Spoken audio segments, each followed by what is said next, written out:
Olá, muito boa noite para você. Estamos começando mais um TVU Notícias, em formato reduzido por causa da greve dos servidores técnico-administrativos da UFRN. Confira agora os destaques desta terça-feira, dia 30 de abril.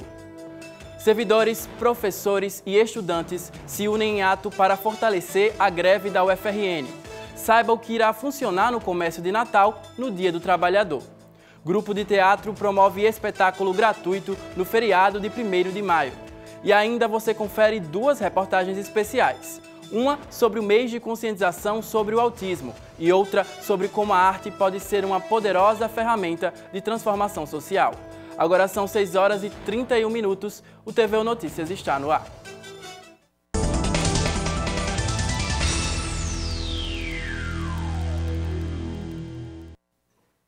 Começamos o nosso jornal falando sobre a continuidade da greve da Universidade Federal do Rio Grande do Norte, porque aconteceu na manhã de hoje um ato unificado por estudantes, servidores e professores para debater os passos de fortalecimento para a paralisação, além de discutir outras ações.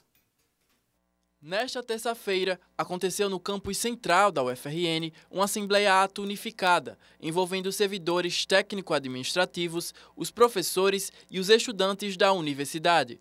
A concentração teve início no pátio da reitoria e, em seguida, os grevistas saíram em caminhada pelas ruas do campus central da universidade. E isso é uma bandeira de luta histórica nossa, porque a universidade pública é a universidade que produz o conhecimento para a sociedade, é a universidade de referência. Então nós estamos aqui também defendendo a universidade, porque entendemos a importância do serviço público para a sociedade e então isso também é uma bandeira de luta nossa, a recomposição dos orçamentos das universidades e o concurso público. O movimento grevista da UFRN realizou essa ação com o objetivo de dar visibilidade às reivindicações de luta pela recomposição orçamentária das universidades, pela recomposição salarial, reestruturação das carreiras e revogação de decretos e medidas que prejudicam a educação federal e que foram aprovadas nos governos Michel Temer e Jair Bolsonaro. O governo avançou no quesito dos auxílios e que ele retirou como uma questão sine qua non para a gente manter a negociação, ou seja, os auxílios serão pagos a partir de 1º de maio, a gente considera um avanço, porém o governo insiste em 0% em 2024, que é uma questão bastante preocupante, considerando que a gente precisa também fazer a defesa dos professores e dos técnicos que já estão aposentados, e os auxílios não contemplam os aposentados. E aí nós também percebemos uma melhoria na proposta para 2025, com reajuste de 9%, porém ainda aquém do que a base reconhece como necessário. Por isso nós rejeitamos a proposição.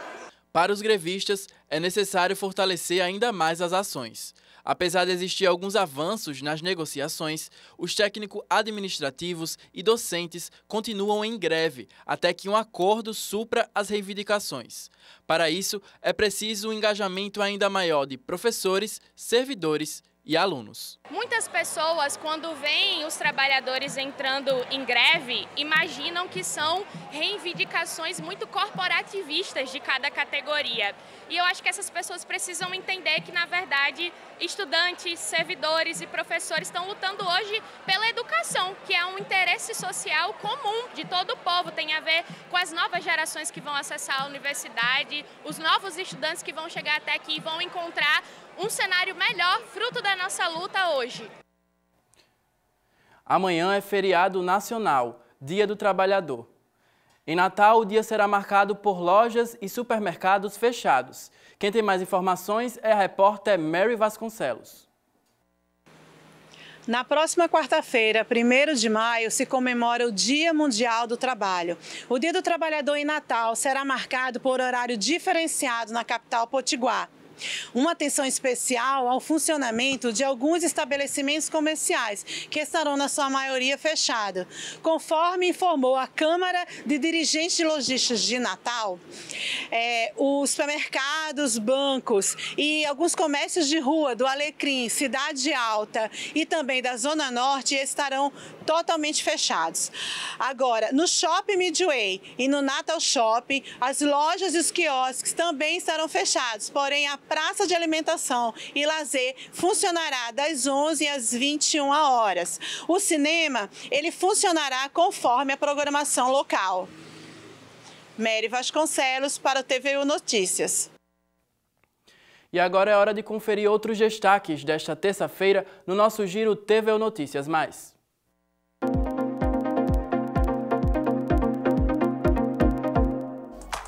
O Tribunal Regional Eleitoral abriu ponto de atendimento na Zona Norte, visando facilitar a reta final de alistamento eleitoral para a população. O ponto de atendimento fica localizado no Partage Norte Shopping, no espaço de cowork, que fica no segundo piso do prédio. Essa iniciativa teve início nesta segunda-feira e ficará disponível até o dia 3 de maio, das 10 horas da manhã até as 18 horas da tarde. A Prefeitura de Natal homologou o resultado da licitação para o trabalho de engorda da orla de Ponta Negra e complementação do restante do calçadão até a via costeira. A obra é orçada em 63,7 milhões e está com permissão para iniciar o andamento, mas a Prefeitura estima que os trabalhos iniciem dentro de 3 a 4 meses, devido à necessidade da licença de instalação e operação, e o início da própria obra, que inicialmente requer a drenagem e aterro hidráulico para depois iniciar o reparo do calçadão. No mês de março, no Rio Grande do Norte, foram abertas 1.415 novas vagas de emprego com carteira assinada. Segundo dados divulgados pelo Ministério do Trabalho nesta terça-feira, ocorreu um aumento de 2.839 vagas a mais somente nesses 3 primeiros meses do ano e de 25.290 nos últimos 12 meses.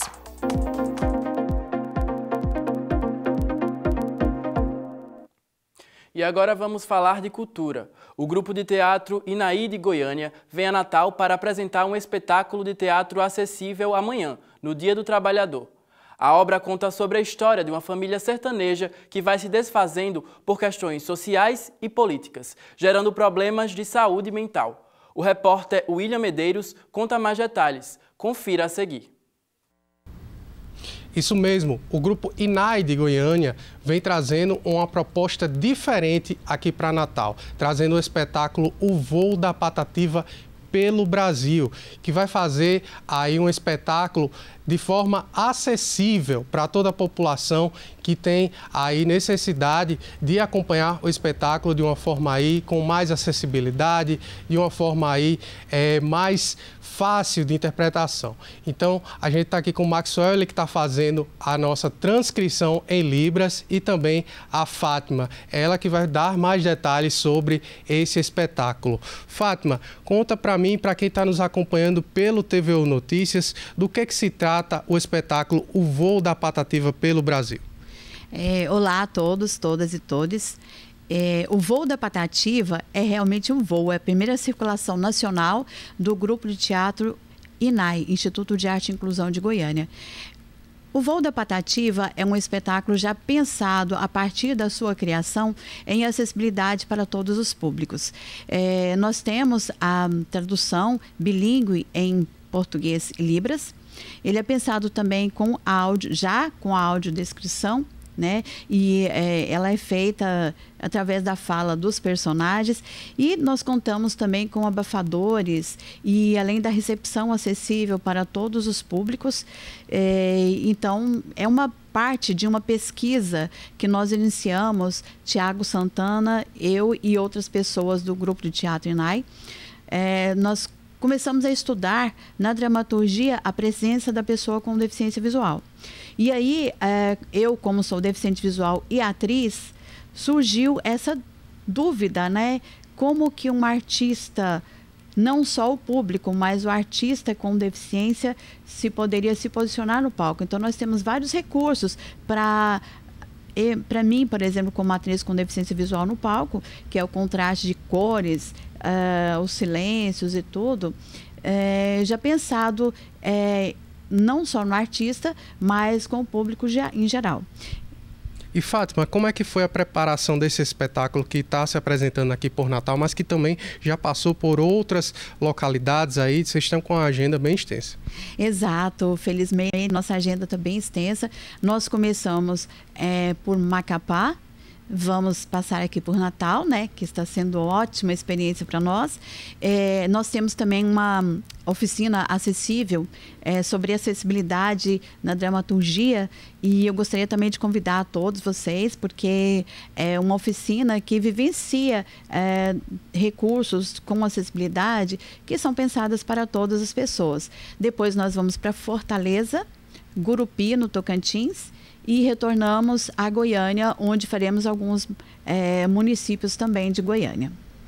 E além de você, quem são as outras pessoas também que estão compondo esse espetáculo, que também vão ajudar a trazer esse espetáculo para o público? Ótimo, porque assim o grupo não pôde estar todo aqui, né? Nós temos Tiago Santana, que ele é o dramaturgo, diretor e também ator na peça. Temos a presença do Maxwell, né, que é importante frisar que na nossa pesquisa, no nosso espetáculo, os personagens, eles fazem acessibilidade. Então, o Maxwell, ele é ator e está como personagem também da peça. Temos a Renata Eguise, que é a preparadora corporal e que também é atriz na peça e audiodescritora. Temos também a presença de Amanda, que está fazendo a nossa parte técnica, né, que é o que tem juízo, e de Alessandro Caetano, que também é nosso produtor, que nos acompanha e nos auxilia em todos os momentos. Deixa o convite para o público que está nos assistindo, como é que eles podem obter os ingressos e também qual o dia e o horário da apresentação. São dois momentos. O primeiro é no Departamento de Artes aqui da Universidade Federal do Rio Grande do Norte e também no Teatro Alberto Maranhão, no dia 1º, a partir das 4 horas, é o início da peça. Mas nós pedimos que todos venham antes, porque nós temos a maquete do todo o cenário e também uma instalação, que é uma preparação para ambientação no espetáculo. Convido a todos, participem com a gente aí e nos dê esse retorno, esse feedback, que vai ser muito importante para a gente ouvir a todos. Muito obrigado. É isso, fica o convite para você que está nos acompanhando pelo TVU Notícias e é com vocês no estúdio. Muito obrigado, William, pelas informações, muito acessível a entrevista. Abril Azul é o mês da conscientização sobre o autismo, uma campanha importante para incluir, valorizar e respeitar pessoas com transtorno do espectro autista, o TEA. A repórter Sara Maria traz mais informações sobre o assunto. O autismo não é uma doença, é um transtorno do neurodesenvolvimento que afeta a comunicação, interação social e comportamento. Com o diagnóstico, o autista terá um acompanhamento terapêutico com especialistas que irão ajudar o seu desenvolvimento. O que isso quer dizer? Que algumas funções elas acontecem e outras não, ou algumas acontecem de uma forma e outras de outra. Então eu posso ter o meu sistema motor muito bem adequado, mas o meu sistema de comunicação não. Então vão algumas questões do funcionamento. O cérebro em si, se a gente fizer uma ressonância, é um cérebro igual a uma pessoa neurotípica. Então não há diferenças orgânicas, né? Há diferenças no funcionamento, em como eu funciono, como que eu percebo os estímulos de fora e como eu os utilizo. Por exemplo, quando uma criança pequena vê alguém fazendo alguma coisa, ela tende a imitar esse comportamento, né? Por uma questão do neurônio espelho. Então ela vai tendendo a fazer esse movimento. Nicolas tem 7 anos, é uma criança inteligente e curiosa. Nos dias de acompanhamento na clínica, gosta de aproveitar como toda criança, brincando, em especial no circuito e andando de bicicleta. Daqui do parquinho? Circuito. Circuito? É. Esse é aqui. Legal. Você gosta também ali do skate? Eu gosto de bicicleta. De bicicleta. O diagnóstico de Nicolas veio aos 2 anos de idade, como conta a mãe de Nicolas, Juliana Albuquerque.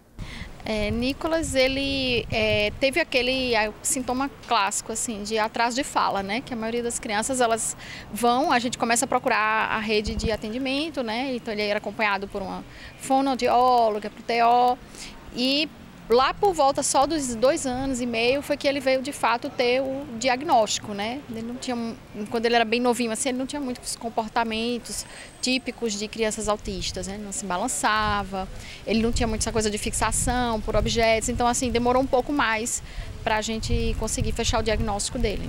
Abril Azul, mês de conscientização sobre o autismo, tem o objetivo de promover uma sociedade mais consciente, menos preconceituosa e mais inclusiva, como conta Kátia Nogueira, psicóloga especialista em neuropsicologia. O Abril Azul, acho que ele vem cada vez mais forte, né? Principalmente para conscientizar a população de que são pessoas como qualquer outra pessoa, né? Tem suas dificuldades, como alguns outros, mas eles têm algumas habilidades que precisam ser desenvolvidas. Então, a sociedade precisa entender que você não está recebendo um autista, você está recebendo uma pessoa com autismo que deve ter as mesmas oportunidades que outros, né? Então, ele precisa de 20% mais de oportunidade de que um aluno comum em sala de aula.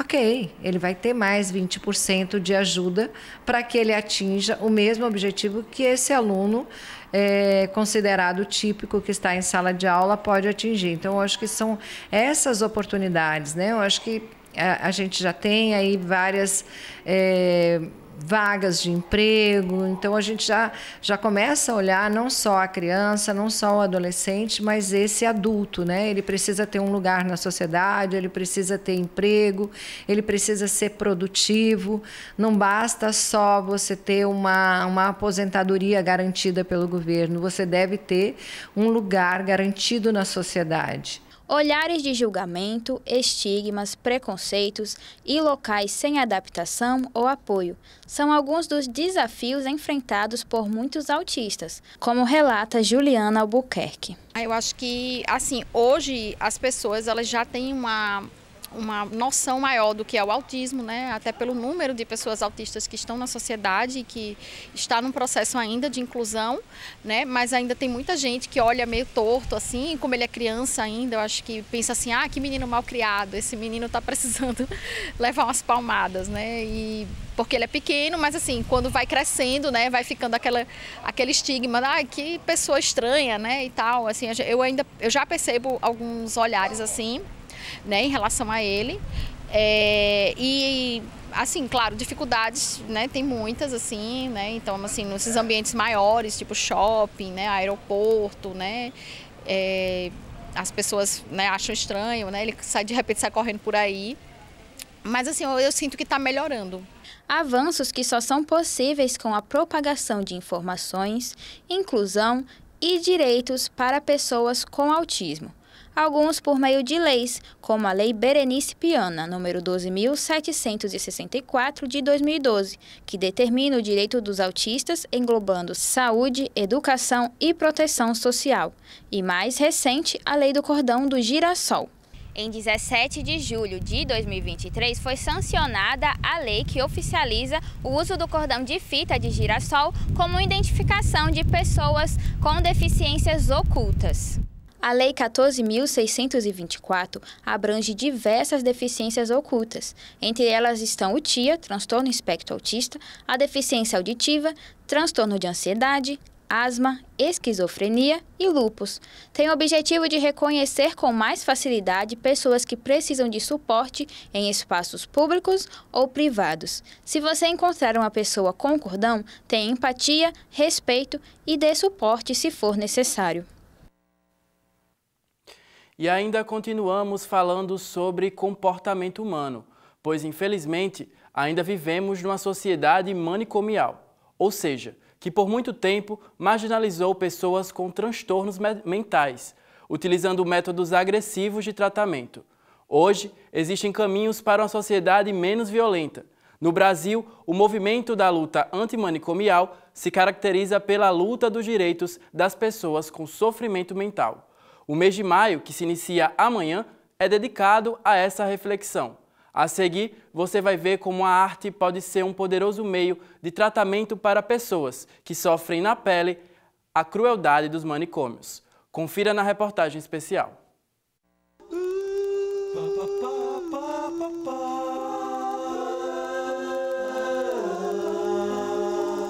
A arte da loucura.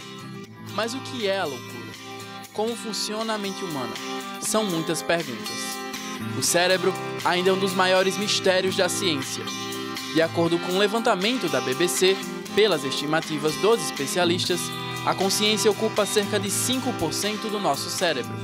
Todo o resto é ocupado pelo inconsciente.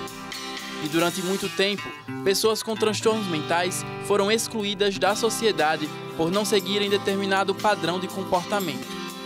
Para os defensores da luta antimanicomial, deve existir o combate à ideia de que se deve isolar uma pessoa com sofrimento mental. A luta antimanicomial, ela é realmente, de fato, uma luta ainda muito invisível, né? E não só a arte, mas como a liberdade, ela pode, né, impactar o mundo de diversas formas. Alberto Medeiros tem 56 anos e conta que passou por vários manicômios de Natal. Além de lidar com o vício em álcool, ele diz que no período que passou no Hospital Geral Dr. João Machado, recebeu muitos diagnósticos e chegou a tomar 18 medicamentos por dia. Quando eu cheguei no manicômio, tudo era diferente. Tudo diferente. O primeiro manicômio foi o João Machado. Então eu via 130 caras no chão. Não tinha todo mundo para dormir. Alberto conta dos difíceis momentos que passou e das violências que sofreu. O segurança segura você defeca, urina, racha, amarra suas pernas, seus braços e fica ali 3 dias amarrado, pronto. Você não tem mais o que falar. É ficar calado e esperar o tempo passar. Um dos principais fundamentos da luta antimanicomial defende a arte como meio de libertação. E aqui no Brasil, a psiquiatra Nise da Silveira é a pioneira desse movimento considerado revolucionário. Essas imagens, doutores, são imagens do inconsciente. No filme Nise, O Coração da Loucura, é possível ver como Nise utilizava da arte para realizar tratamentos. Ela foi pioneira na defesa de tratamentos humanizados e ativista contra as práticas violentas nos hospitais psiquiátricos.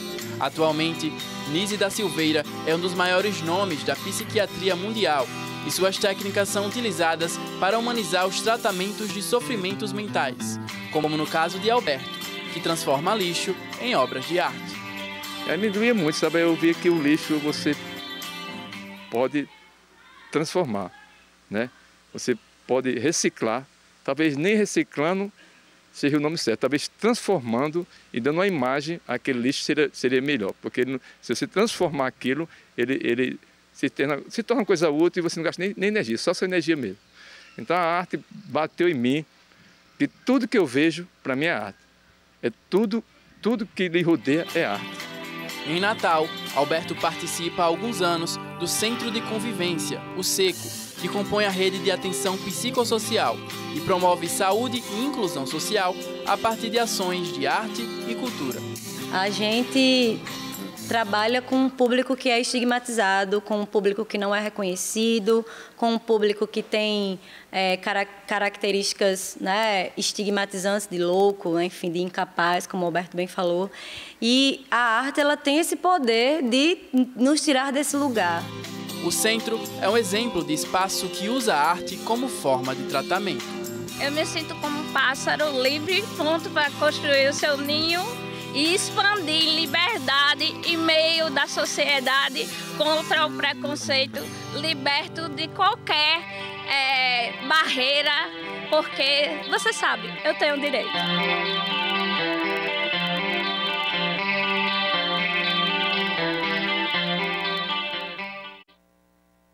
E o TVO Notícias vai ficando por aqui. Mas você pode participar enviando sugestão de pauta e denúncia para o nosso WhatsApp ou e-mail que aparece aí na sua tela. Lembrando que os demais programas da TVU estão com exibição suspensa, em virtude da greve dos servidores da universidade. Agora você fica por dentro das notícias nacionais com o Repórter Brasil. Em razão do feriado, amanhã não exibiremos o TVO Notícias. Uma boa noite para você e até quinta-feira.